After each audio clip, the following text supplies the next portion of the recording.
Assalamualaikum warahmatullahi wabarakatuh.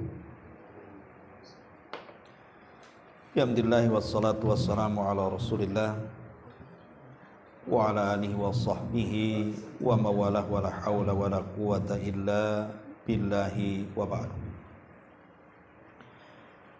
Kita lanjutkan kembali kajian kita, masih membahas kitab Bahjatul Abrar, kumpulan kalimat-kalimat singkat dari Nabi namun syarat dengan makna, dan kita masuk pada hadis ke-37 bicara tentang jual beli di atas keberkahan. Baik, kita akan baca hadisnya baru kita jelaskan. An Hakim ibni Hizamin radhiyallahu anhu qala qala Rasulullah sallallahu alaihi wasallam al-bayyi'ani bil khiyari ma lam yatafarraqa fa in sadaqa wa bayyana burika lahuma fi bai'ihima wa in kadzaba wa katama muhiqat barakatu bai'ihima, muttafaqun alaih. Dari sahabat Hakim bin Hizam radhiyallahu an, beliau berkata, Nabi sallallahu alaihi wasallam bersabda, dua orang yang sedang melakukan transaksi jual beli memiliki hak khiyar. Maksud hak khiyar adalah pilihan untuk melanjutkan atau membatalkan jual beli selama keduanya belum berpisah. Jika keduanya memang jujur antara penjual dan pembeli, bukan hanya jujur tetapi juga menjelaskan barang-barang yang akan dijualnya, maka keduanya pasti akan diberkahi Allah dalam jual belinya. Namun jika berdusta atau menyembunyikan cacat pada barang yang akan dijual belikannya, maka akan dimusnahkan keberkahan pada jual belinya. Ma'asyiral muslimat yang dimuliakan Allah Azza wa Jalla, hadis ini salah satu hadis yang menunjukkan tentang prinsip dan pokok yang menjelaskan tentang muamalah yang penuh berkah dan muamalah yang hilang keberkahannya.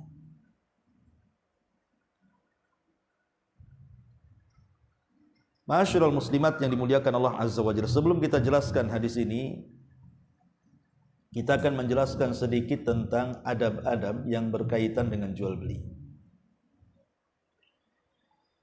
Yang pertama, tentu as-sidqu fil muamalati. Sebagaimana hadis ini,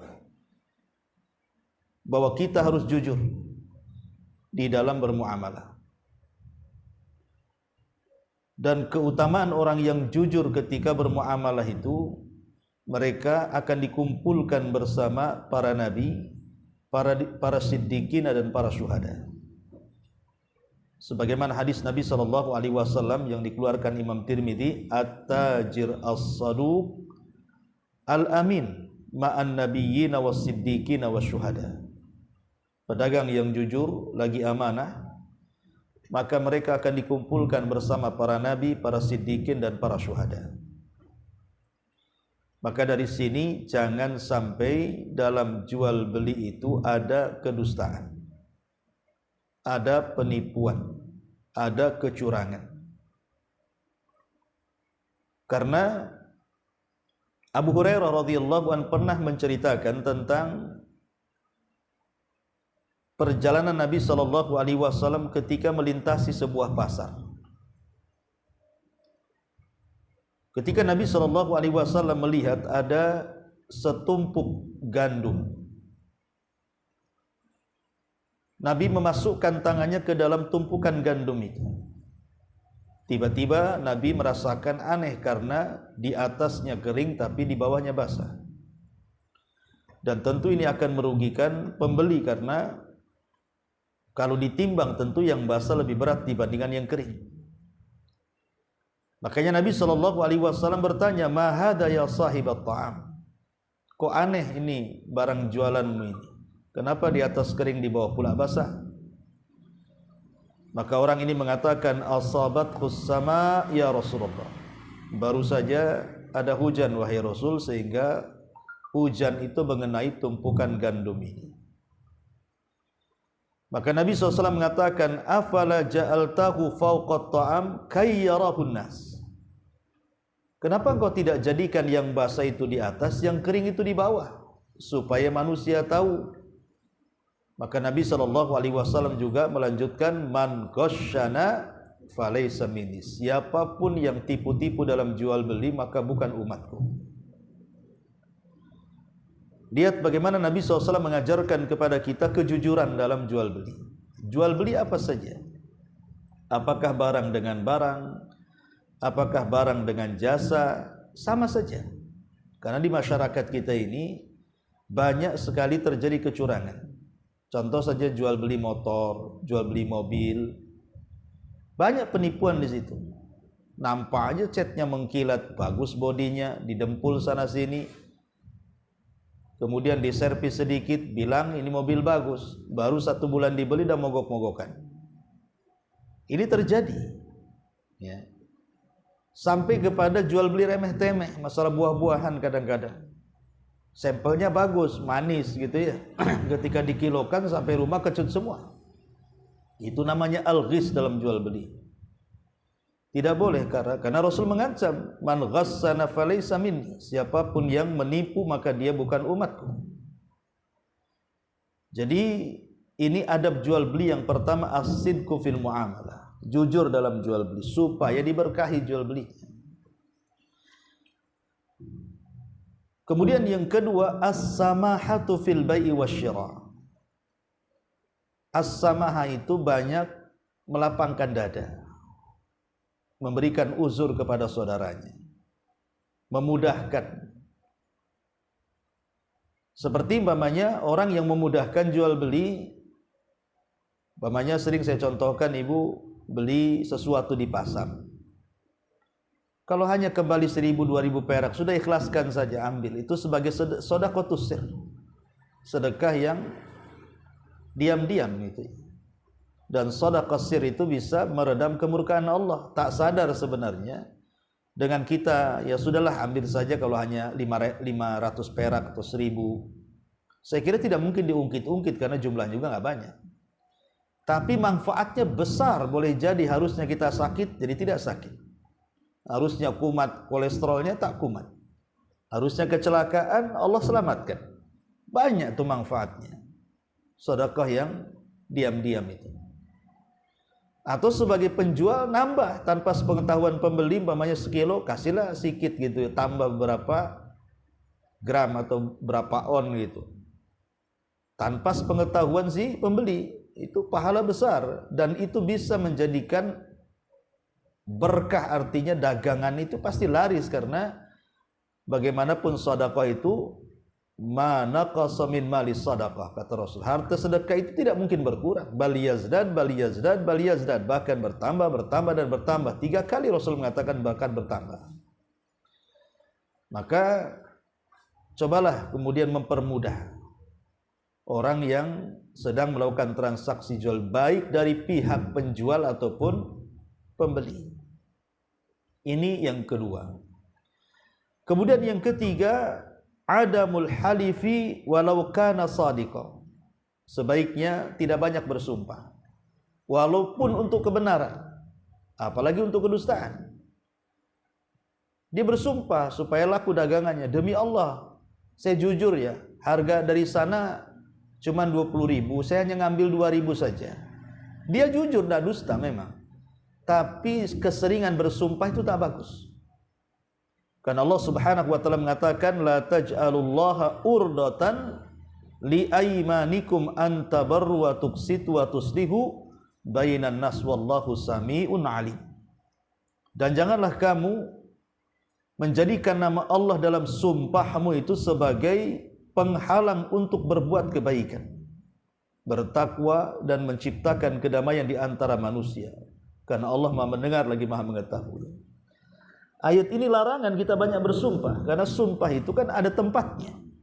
Kan ada orang sedikit-sedikit bersumpah, bersumpah. Kalau dalam kebenaran banyak sumpah saja dicela dalam Quran. Macam mana bersumpah itu untuk sebuah kedustaan? Dan itu yang paling banyak terjadi di pasar. Bersumpah itu untuk kedustaan, hanya untuk melariskan dagangan. Asil atau bil halifil kadzib. Allah tidak akan memandang orang seperti ini pada hari kiamat. Orang-orang yang bersumpah dan mereka berdusta dalam jual belinya hanya untuk melariskan dagangannya. Na'udzubillah. Maka jangan banyak bersumpah. Kemudian yang keempat, al-iktsar minas shadaqah. Berbanyak sedekah. Kalau Anda seorang pedagang, perbanyak sedekah. Supaya sedekah yang kita lakukan itu, baik pembeli atau penjual, baik sedekahnya pembeli kepada penjual atau sedekahnya penjual kepada pembeli dengan melebihkan, ini bisa menggugurkan banyak dosa saat transaksi jual beli. Kan sering kita kan melihatlah orang yang jual beli itu kadang-kadang barang jelek dibilang bagus, ya kan, barang imitasi dibilang barang asli. Kadang-kadang ditutup-tutupi keburukannya, ditutup-tutupi cacatnya gitu ya. Kadang-kadang terpeleset dia berdusta. Namanya transaksi jual beli itu pasti ada kepelesetnya. Disengaja atau tidak disengaja. Makanya biar tidak banyak dosa dalam transaksi jual beli itu, banyak sedekah. Karena sedekah itu bisa untuk takfiran lisayyi'at, menggugurkan dosa-dosa dan kesalahan. Ini yang keempat. Kemudian yang kelima, al-kitabat wal ishhad. Kalau memang transaksinya cukup besar, ya seperti jual beli rumah, jual beli mobil, ya kalau bisa dicatat dan juga disaksikan orang. Sehingga kalau seandainya nih, umpamanya sudah terjadi transaksi jual beli, tahu-tahu dia melakukan penipuan.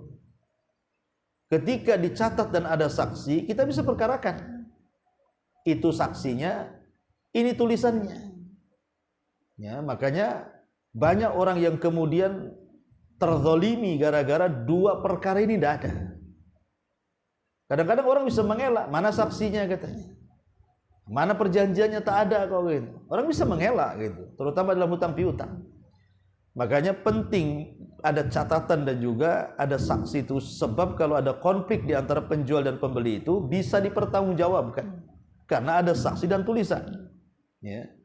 Ini juga penting. Yang nomor 5. Yang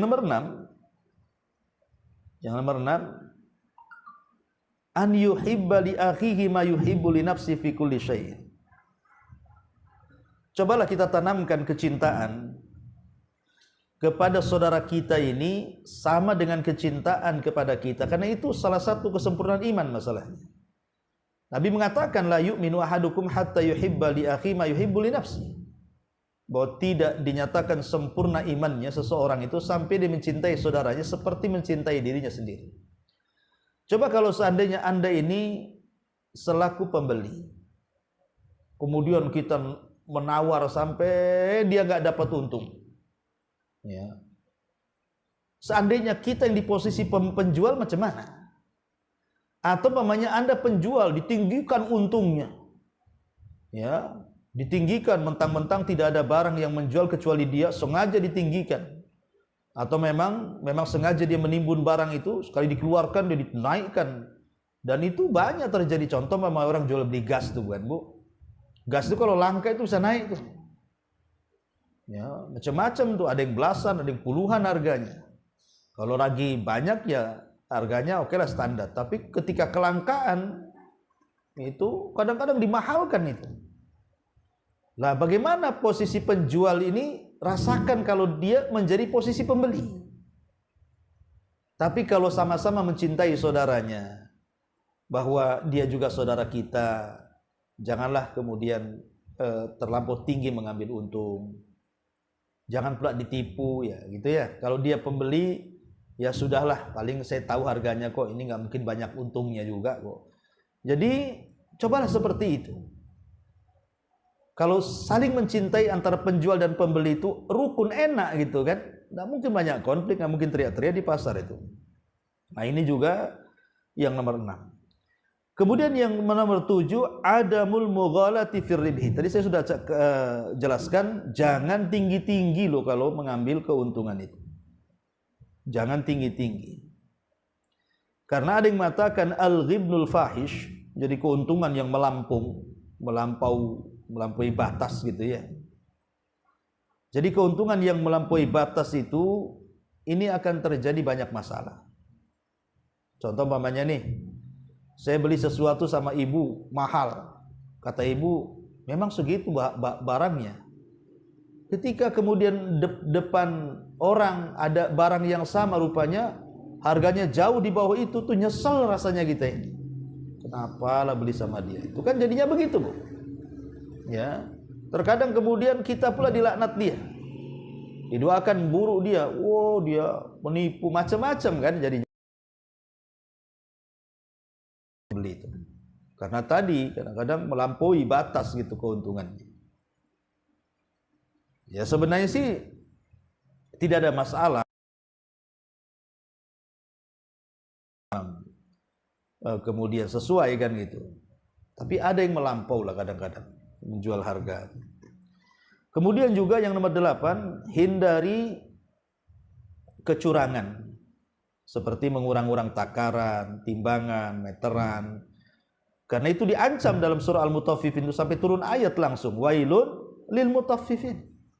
Neraka wel bagi orang-orang yang curang dalam dagang. Makanya diperlukan ketakwaan. Jadi seorang penjual atau pembeli itu juga harus bertakwa kepada Allah. Takut kepada Allah Azza wa Jalla. Supaya ketika punya takut itu tidak mungkin dia curang. Baik penjual ataupun pembeli. Karena ada ketakwaan dalam hatinya. Termasuk juga yang nomor 9 adalah al-iltizam bil uhud wal uqud wal wafa. Jadi kalau kita sudah melakukan transaksi jual beli, kemudian ada perjanjian di situ, jangan dibatalkan perjanjian yang sudah sah. Karena al-muslim ala syurutim, seorang muslim itu di atas syarat-syarat yang ditentukan. Nabi pernah satu hari membeli kuda. Jadi orang Baduy ini punya kuda. Rasul ingin membelinya. Kemudian kata Nabi SAW, datangkan kudamu besok, uangku pun akan kusiapkan besok. Deal. Akhirnya terjadi transaksi. Tinggal besok bayar, kemudian barangnya diterima. Keesokan hari Nabi SAW menunggu orang itu, rupanya tak datang. Rupanya kuda dia pula dijual ke orang lain, lebih tinggi harganya dibandingkan harga yang sudah ditawar oleh Nabi SAW. Ketika berjumpa kata Rasul, mana kudamu? Dia bilang, kudaku sudah terjual sama orang. Kata Nabi, lah bukankah kita sudah transaksi kemarin bahwa kudamu akan dijual kepadaku? Apa kata orang Baduy ini? Mana ada aku berjanji katanya. Nggak ada tuh katanya. Mengingkari dia. Sampai akhirnya ada seorang sahabat yang mau bersaksi. Nah ini kan terjadi di zaman Nabi SAW. Jadi kalau seandainya kita sudah melakukan perjanjian, ya jangan diingkari. Ya, ini yang nomor 10. Kemudian juga di antara adab jual beli adalah jangan sampai memperjualbelikan barang-barang yang diharamkan. Barang-barang syubhat, barang-barang haram itu tidak boleh. Arak, minuman keras, ya kan? Tidak boleh dijual. Daging babi, daging anjing atau apalah namanya yang secara zat itu haram dimakan. Ya, jadi tidak boleh memperjualbelikan atau alat-alat yang menjurus kepada yang diharamkan dan melalaikan. Termasuk juga di antara adab jual beli adalah kalau bisa seorang pembeli atau penjual itu kalau sudah datang waktu azan ya janganlah diteruskan. Kalau sudah umpamanya pas azan duhur gitu ya, berhenti dulu sholat. Nggak akan rugi tuh. Sholat itu tidak mencapai setengah jam kok. Sholat duhur itu 4 rakaat itu ya paling top ya 10 menit kan itu ya. Jadi kalau bisa mendengar azan tuh berhenti, jangan ada transaksi. Karena tidak akan berkah jual belinya. Dia mendahului Allah dan Rasulnya. Dia lebih mencintai perniagaan dibandingkan Allah dan Rasulnya. Maka sebaiknya kalau Kalau transaksi kemudian mendengar suara azan, berhenti. Ya, supaya jangan sampai kemudian kita lebih mendahulukan dunia dibandingkan akhirat, naudzubillah. Kemudian juga di antara adab jual beli adalah adanya keikhlasan niat. Keikhlasan niat bahwa kalau seorang penjual atau pembeli ini, anggaplah penjual, dia memang dari rumah itu ingin jualan. Kemudian dia memang ikhlas ingin mencari yang halal untuk keluarganya, maka insya Allah diberkahi itu. Tapi kalau di rumahnya otaknya itu cuma dipenuhi untung, nggak peduli halal haram, nggak akan berkah. Karena tidak ada keikhlasan dalam mencari maisha. Makanya keikhlasan itu penting supaya ketika mau nipu nih, mau mengurangi takaran, oh tak jadi. Ini nih uang haram, dimakan anak istri saya, dimakan keluarga saya, tidak bisa. Mau nipu tak jadi. Nah, ini nanti saya dapat uang haram, nggak berkah juga. Ini kalau ada keikhlasan niat dalam hatinya, insya Allah, ya, maka dia akan diberkahi keluarganya. Tetapi Rasul mengatakan, kullu lahmin nabatat min haram fannaru aulabi. Siapapun yang dibesarkan dari benda-benda yang diharamkan, maka neraka tempatnya, kata Rasul. Nah, termasuk juga dari adab jual beli adalah perbanyak zikir. Baik yang penjual gitu di pasar gitu kan, ya di sela-sela tidak ada yang beli, kan bisa lisannya mengucapkan zikrullah, subhanallah, alhamdulillah, wala ilaha illallah, Allahu akbar, atau zikir-zikir yang lain, atau mungkin baca Quran dari hafalannya. Jadi banyak kegiatan yang kemudian di pasar itu nanti kalau banyak berzikir, keuntungannya dapat dua tuh. Pertama, keuntungan dari jual belinya dia dapat dunianya, dengan zikirnya dia dapat akhiratnya. Jadi sekali duduk dapat dua kebaikan, dunia dan akhirat. Ya, jadi, dan ingat bahwa kalau baik akhiratnya, pasti dunia akan baik. Tapi kalau jelek akhiratnya, dunia pun akan jelek bagi dia. Karena hanya orang-orang yang curang dalam berniaga itu karena mereka tidak takut saja kepada Allah Subhanahu wa taala, ya. Termasuk juga kalau bisa ya kalau ibu memang berniat untuk menjadi bisnismen, peniaga, maka cobalah kemudian membeli buku-buku yang mempelajari tentang halal haram, kan Bu ya. Supaya ketika jual beli itu betul-betul di atas ilmu. Karena Umar bin Khattab radhiyallahu an, Umar bin Khattab di zamannya itu mengeluarkan orang-orang yang curang dalam dagang dari pasar itu, dan memerintahkan mereka untuk belajar hukum-hukum seputar jual beli. Karena kalau orang sudah tahu hukum jual beli itu, mana yang halal, mana yang tidak, mana akad yang sah, mana yang tidak, maka insya Allah itu jual belinya akan berkah tuh, kalau dia punya pengetahuan soal itu. Ya, makanya bagi orang-orang yang terjun dalam dunia bisnis, sebaiknya mempelajarilah halal haram, supaya jangan masuk pada syubhat ataupun pada yang diharamkan Allah Subhanahu wa ta'ala. Nah, ini termasuk adab-adab juga, ya, termasuk jangan diremehkan juga orang yang masuk pasar kemudian mengucapkan salam, karena itu juga sebuah kebaikan tuh. Bayangkan Abdullah ibn Umar radhiyallahu anhuma itu setiap pagi masuk pasar kalau tidak ada kegiatan hanya untuk mengucapkan salam kepada seluruh penduduk pasar. Kenapa? Karena dia ingin mendapatkan doa kebalikan dari salam. Karena ketika kita mengucapkan salam, orang itu akan mendoakan kita dengan 3 perkara kan? Pertama dengan keselamatan, kedua dengan rahmat, ketiga dengan berkah. Siapa yang tidak ingin 3-tiganya? Ya, maka kalau memang penjual itu seorang muslim, muslimah, ibu beli di situ, ucapkan Bu salam. Ya, supaya dapat pahala juga dari salam dan dapat barang dunia untuk dibawa pulang ke rumah. Itu juga jangan sampai ditinggalkan. Ya, kalau bisa juga kalau ibu ke pasar, ya tolonglah ini juga termasuk adab juga. Adab umum lah ya, berpakaian yang syar'i. Ya, memang pasar itu tempat kotor, tetapi berpakaian yang syar'i menutup aurat itu penting. Baik Anda penjual atau pembeli, tutup aurat. Ya. Insya Allah berkah itu. Insya Allah berkah. Kalau mamanya penjualnya menutup aurat, ya pembelinya juga menutup aurat gitu ya. Maka insya Allah berkah jual belinya. Karena dia berusaha untuk meninggikan kalimat-kalimat Allah, menegakkan syariat dalam berpakaian. Maka ini juga demikian. Termasuk juga Kalau memang pembelinya laki-laki, penjualnya perempuan atau sebaliknya, maka lakukan transaksi itu hanya sebatas jual beli saja. Jangan diperbanyak bicara, ngobrol sana sini gitu kan, karena akan menjadi fitnah itu. Termasuk juga di antara adab-adab yang dijelaskan oleh para ulama adalah disebutkan di sini, jangan sampai seorang muslim itu ihdar min syira'iz zahabi bil fiddah bi bitaqatis sarfil ahli. Termasuk hindari perkara riba. Seperti yang saya contohkan, jual beli emas dengan emas. Emasnya sama 1 gram, cuman yang satu emas lama, satu emas baru. Kadang-kadang toko emas ini kan nambah minta, dia bukan jual beli emas tapi tukar tambah itu riba tuh, tukar tambah tuh. Tapi sebaiknya jual dulu emasnya, nanti kemudian setelah dapat uang tinggal kemudian kita beli emas baru yang kita inginkan. Ya kalau pas alhamdulillah duitnya, kalau kurang ya tambah. Itu menghindari riba, karena bagaimanapun Allah mengatakan ahallallahul bai'a wa harramar riba. Allah halalkan jual beli dan Allah haramkan riba. Ya. Kemudian juga di antara hal-hal yang ini yang perlu dipahami, falyahdhar at-tijarah an amaliyatil ihtikar. Jangan suka menimbun barang. Ya, jangan suka menimbun-nimbun barang, karena ini kan merugikan orang. Umpamanya ini gas sengaja ditimbun banyak-banyak supaya ketika kelangkaan kita keluarkan dan kita bisa kasih harga mahal. Enggak boleh, ini haram, menzalimi orang.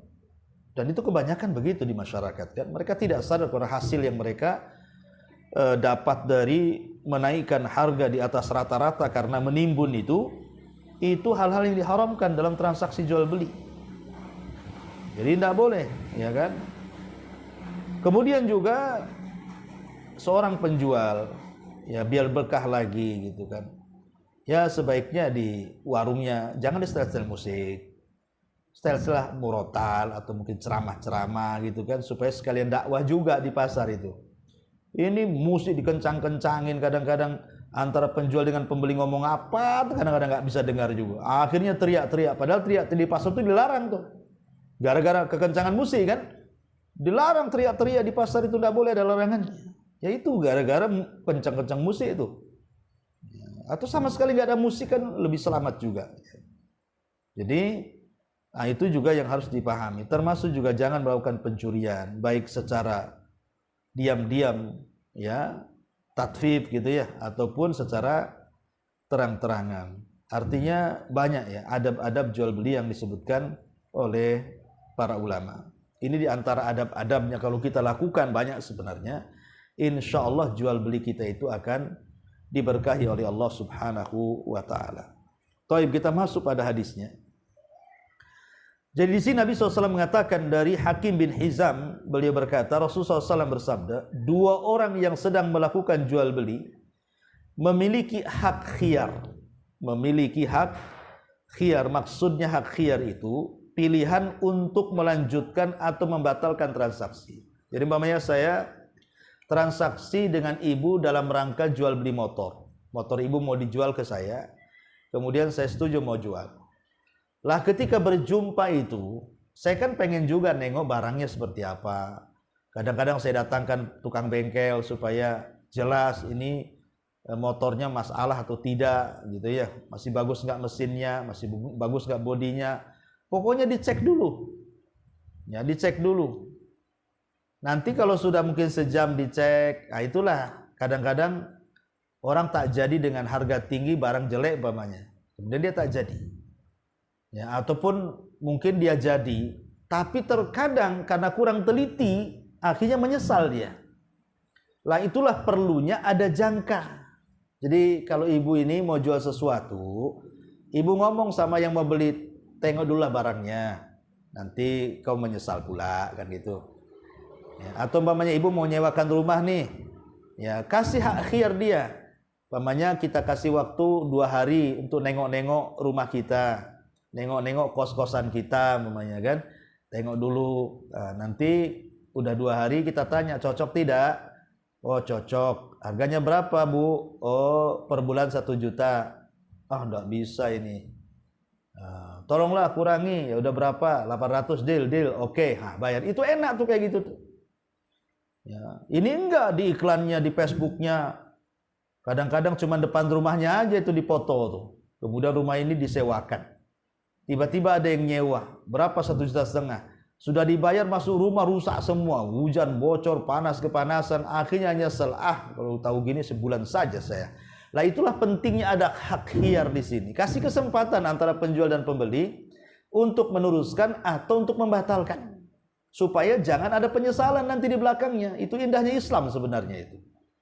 Ya, tapi ini kan enggak. Kadang-kadang begini Bu, kalau tidak ada khiyar ini, kita beli barang nih, ketemu, nengok di Facebook sesaat, kemudian ketemu nengok barangnya sesaat, kemudian ibu bilang nggak ada cacatnya, akhirnya saya beli. Setelah seminggu saya pakai ada cacatnya. Sebenarnya transaksi itu tidak sah, bisa dikembalikan karena ada penipuan di dalamnya tuh. Tapi kadang-kadang kan ibu tak mau juga kan dikembalikan barangnya karena sudah nerima duitnya. Paling ibu marah-marah, udah dikasih, nggak ada lagi, kan saya sudah jual sama kamu. Kadang-kadang yang seperti itulah karena tidak ada hak khiyar tadi, waktu untuk melihat barang-barang, sehingga antara penjual dan pembeli itu ada pilihan apakah dilanjutkan jual belinya atau tidak. Nah, ini penting, namanya hak khiyar ini ya dalam jual beli. Kemudian Nabi SAW mengatakan, fa in sadaqa wa bayyana, kalau seandainya antara penjual dan pembeli itu memang dua-duanya jujur. Dua-duanya jujur. Bukan hanya jujur, dua-duanya terbuka. Ya. Kemudian terjadi transaksi jual beli, maka jual beli seperti ini akan diberkahi. Jual beli seperti ini akan diberkahi. Karena apa? Memenuhi syarat dapat berkah. Pertama jujur, yang kedua terus terang. Menjelaskan cacatnya barang. Ya, itu penting Bu. Ibu jual apa saja, yang remeh-temeh, jual gorengan, jual apa, semua ya yang kira-kira nampak ada cacatnya, cacat fisik dohirnya atau cacat fisik dalamnya, seperti makanan ini basi kah, sudah basi kah, expired kah, masih lama ke expirednya, kan makanan pun begitu juga harus dijelaskan. Nah, ini kadang-kadang makanan sudah expired masih aja dipajang di toko. Bukan ibu punya toko kelontong lah, makanya Bu perhatikan tuh expirednya kalau mau jual apa gitu ya. Takutnya pembeli itu dia percaya saja sama ibu, main beli. Lah itu berkenaan dengan obat-obatan atau apa namanya kan, jamu-jamuan, ternyata sudah expired, minum mati dia. Kan masalah Bu, ibu yang disalahkan. Lah ini harus dipahami, harus ada kejujuran dan keterus-terangan tentang barang yang akan diperjualbelikan. Sebab kalau tidak, kata Rasul, wa in kadzaba, kalau seandainya dia berdusta. Jadi entah salah satu dari keduanya, entah keduanya berdusta, wa katama, dan menyembunyikan cacat pula si barang itu, tidak mau dikasih tahu, memang sengaja disembunyikan, dicet-cet baik-baik rumahnya padahal keropos temboknya. Jadi plafon-plafonnya dicet-cet padahal atasnya udah penuh dengan rayap. Menjual saja, berarti dia dusta. Wa katama, dan dia menyembunyikan. Apa yang terjadi? Muhiqat barakatu bai'ihima, dicabut berkahnya. Maksud dicabut berkahnya itu, walaupun ibu dapat duit banyak nih, hasil penjualan rumah, penjualan motor, penjualan mobil, penjualan tanah, tapi kalau dengan cara dusta, uang yang banyak di tangan itu tidak berkah. Kalau tidak berkah itu ya kayak uang hantu Bu, nggak jelas kemana habisnya. Tahu habis saja. Ya, tahu mungkin tiba-tiba sakit, akhirnya untuk berobat habis di situ. Tahu rumahnya kebakaran, rumah yang lainnya habis di situ. Tahu ada gempa, rumah dia roboh, habis di situ. Tahu anaknya kena narkoba, ditangkap polisi, habis pula nebus dia. Macam-macam Bu nanti. Namanya tidak berkah itu banyak masalah nantinya. Makanya di sini Rasul mengatakan, kalau dia sampai berdusta atau menyembunyikan cacat, maka hilang berkah di antara keduanya. Naudzubillah. Ya. Ma'asyiral muslimat yang dimuliakan Allah Azza wa Jalla. Adapun yang bisa kita ambil dari faedah dari hadis ini, yang pertama, ya kita ringkas dari apa yang sudah saya jelaskan tentunya biar mudah ya. Yang pertama, bahwa dalam jual beli itu disyariatkan ada namanya hakul khiyar. Hak kita ini memilih untuk meneruskan atau membatalkan. Yang kedua, bahwa di dalam hadis ini juga bahwa hak khiyar itu apakah dibatasi waktunya atau tidak. Lihat dulu 1 jam lah, habis 1 jam cepat kamu tentukan hargamu. Kalau enggak begitu. Hak khiyar itu ada sebagian para ulama mengatakan 3 hari. Ya, boleh membatalkan atau boleh melanjutkan gitu ya. Ada yang mengatakan 3 hari. Tapi ada juga pendapat lain malah enggak ada batasnya gitu ya. Ini yang kedua. Yang ketiga, di antara faedahnya di sini, Imam Nawawi mengatakan fa inna khaira ahadihim al-akhar min qawlihi fi riwayati tsaniyati aw yukhayyar ahaduhum al-akhar fa in khayyara ahaduhum al-akhar fatabayya'a ala dzalika faqad wajaba al-bai'. Jadi riwayat yang lain mengatakan ada pilihan salah seorang dari keduanya. Jadi salah satu dari keduanya bisa membatalkan atau meneruskan. Maka ini jual belinya ya bisa diteruskan, bisa tidak kan itu. Termasuk juga kalau salah seorangnya berdusta, penjualnya pendusta, pembelinya jujur, maka yang dapat berkah pembelinya, penjualnya tidak dapat berkah atau sebaliknya. Ya, penjualnya jujur, pembelinya pula dusta. Dibilang dijelek-jelekinnya, ini barang ini kualitas rendah, ini saya udah beli kemarin murah kok di sana. Akhirnya terpaksa dia ngedon juga, dimurahkan juga. Jadi yang berkah itulah yang akan dapat pahala. Jadi kalau salah seorang berdosa yang lain tidak, berarti yang tidak dapat berkah yang berdosa tidak dapat berkah. Tapi kalau ingin dapat berkah dua-duanya, maka jujurlah dalam jual beli, kemudian jelaskan cacat dalam barang itu. Kemudian juga di sini lihat bagaimana jeleknya pengaruh maksiat. Pengaruh maksiat menghilangkan berkah. Ketika jual belinya dusta, tidak mau terus terang, akhirnya melakukan penipuan, itu kan maksiat tuh. Lah maksiat itu pasti akhirnya merugikan dunia dan merugikan akhirat. Akhir maksiat itu khasirat dunya wal akhirah. Pasti akan merugikan akhirat. Bukan hanya akhirat sebelumnya, dunia juga akan dirugikan dia. Kemudian juga dalam hadis ini juga pentingnya seseorang untuk melakukan 2 perkara dalam jual beli. Ini yang menonjol ya. Pertama, jujur, yang kedua, jelaskan cacatnya. Ya, kalau sudah jujur menjelaskan cacatnya kemudian terjadi transaksi, maka keduanya akan mendapatkan pahala dan berkah yang melimpah sepanjang hidup dia. Baik mungkin yang membeli, namanya saya membeli motor sama ibu, insya Allah motornya berkah, nggak akan mudah rusak. Atau ibu yang menerima uang dari saya, insya Allah berkah uangnya, tidak akan mudah hilang. Boleh jadi mungkin bertambah dengan usaha-usaha yang lainnya. Nah ini harus dipahami Bu ya, supaya perniagaan kita itu tidak di atas kerugian, tapi betul-betul di atas keberkahan Allah Subhanahu wa taala. Taib, ini sedikit dari syarah para ulama. Adapun di sini Syekh Sa'di rahimahullahu taala, beliau mengatakan hadis ini adalah prinsip yang menjelaskan tentang jenis muamalah-muamalah yang bermanfaat dan muamalah yang membawa madarat. Tadi saya sudah jelaskan yang bermanfaat kalau berkah, dan itu dengan cara jujur dan terus terang. Tapi yang madarat yang tidak berkah karena dia berdusta dan menyembunyikan cacat. Kemudian kata beliau, barang siapa yang jujur dalam muamalahnya dan menjelaskan segala hal yang berkaitan dengan muamalah tersebut, seperti menjelaskan sifat-sifat barang yang dimaksud serta cacat dan kekurangan yang dimaksud, ini adalah muamalah yang bermanfaat ketika ia di dunia, yaitu dengan melaksanakan perintah Allah dan Rasulnya, selamat dari dosa dan turunnya berkah dalam muamalahnya. Adapun manfaat ketika di akhirat, ya jelas dia akan mendapatkan pahala, dijauhkan dari azab Allah dan akan dimasukkan ke dalam surga. Namun barang siapa yang berdusta, menyembunyikan cacat serta hal-hal yang telah disepakati, di samping dosa yang akan diperoleh dari muamalahnya di dunia, ya, tidak akan diberkahi itu hartanya.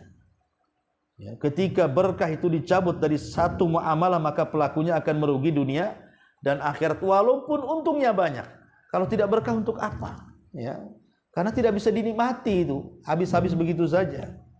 Maka kata beliau di sini, landasan pokok ini menunjukkan tentang haramnya penipuan, menyembunyikan cacat, berbuat curang, serta mengurang-urang timbangan dan takaran ukuran dan selainnya yang termasuk dalam kategori kedustaan. Nah, kan ini lihat bagaimana kata beliau bahwa hasilnya haram, tidak boleh. Perbuatannya haram menghasilkan yang haram juga. Dia tidak paham, dia bawa duit yang haram itu.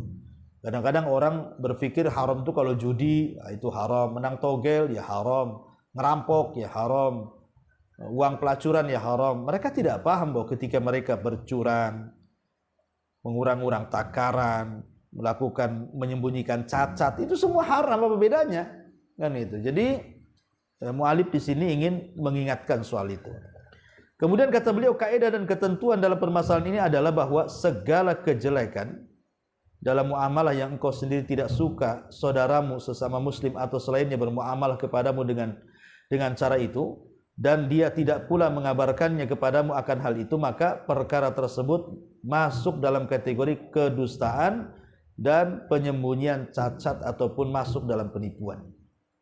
Lah, termasuk dalam hal ini adalah jual beli dengan sekian macamnya, seperti sewa menyewa, kerjasama, dan seluruh bentuk tukar menukar berikut waktu-waktunya dan perjanjian-perjanjiannya. Maka dalam semua jenis transaksi ini seorang hamba diharuskan untuk berlaku jujur, menjelaskan apa adanya, tidak boleh baginya untuk berdusta, apalagi sampai menyembunyikan cacat yang berhubungan dengan transaksi jual beli tersebut. Kemudian dalam hadis ini terdapat penetapan adanya khiyar majlis, hak memilih jadi atau tidak dalam jual beli. Masing-masing dari dua belah pihak yang melakukan transaksi jual beli mempunyai hak untuk memilih antara lanjut ataupun tidak, atau batal ataupun jadi, selama mereka masih berada di tempat majelis tersebut. Maka transaksi jual beli tersebut masih berlaku. Namun apabila keduanya telah berpisah, maka transaksi tersebut telah sah, dan setelah itu masing-masing pula tidak lagi memiliki hak untuk membatalkan, atau ya tidak lagi, sudah selesai jual belinya, ya kan, kecuali dengan adanya sebab yang mengharuskan terjadi pembatalan seperti khiyar syarat. Ya, kalau memang ada syaratnya, umpamanya gini, nanti kalau sudah saya beli, nanti kalau ada cacatnya saya kembalikan ya. Kata penjual, iya, berarti itu namanya khiyar syarat. Nah, itu boleh dibalikan tuh. Tapi kalau tidak ngomong begitu, main beli saja, maka tidak bisa dikembalikan. Nyesel jadinya kan, Bu. Nah, makanya teliti dulu barang-barang yang kira-kira harganya mahal sebelum dibeli. Jangan sampai nyesal di kemudian hari. Kecuali tadi ada khiyar syarat. Boleh kita syarati ketika akad itu. Baik, barangmu saya ambil, ini harganya, saya kasih uangnya, tapi saya akan lihat seminggu ini, kalau ada masalah saya balikan. Uangku kau balikan juga. Nah, itu namanya khiyar syarat. Makanya di sini hikmah adanya penetapan khiyar, yaitu transaksi jual beli, sedangkan kenyataannya banyak orang yang menyesal atas penjualan atau pembelian yang dilakukan. Maka dari hal itulah syariat menetapkan adanya hak memilih supaya jangan ada penyesalan. Inilah keterangan dari Syekh Sa'di rahimahullahu taala. Wallahu alam. Taib, sampai di sini Bu, silakan kalau ada yang mau bertanya.